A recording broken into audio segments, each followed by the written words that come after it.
Well, digging into social determinants of health, how much time will you spend, or how much focus, better way to ask this question, how much focus will that be in terms of your responsibilities and your priorities, Shantanu? Yeah, a tremendous focus. So I view community health through a couple of lenses. First, I think it's really important in our community health work to be addressing both social drivers of health as well as the clinical drivers of health that, more traditional for an organization like ours to do. And that lens means working with our providers, our clinicians, making sure that we're implementing and incentivizing the right care models, that will be safe, that will lead to appropriate healthcare decisions and utilization and really optimize care.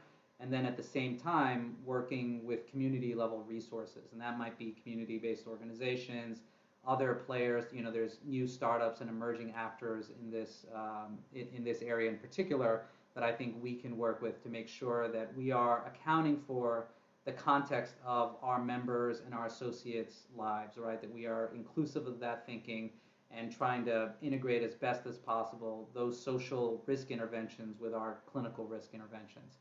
A second lens that I really think about for our community health work goes towards that larger community role. So even with individuals or populations that we don't directly interact with because they're our member or because they're our employee, we can still play a role as a major employer in the United States, right? We have 80,000 employees at Anthem, all of them with families that live, work, go to school out in the communities that have experienced this pandemic in their communities.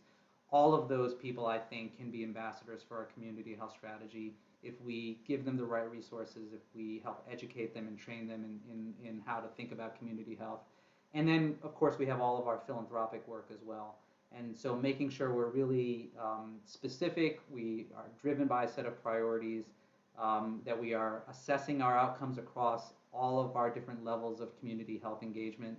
I think that becomes really important, and again, it gives us the ability to affect certain priority areas really deeply, not just for our sort of directly connected individuals and lives, but to have that kind of wider societal impact that is really critical to us as well.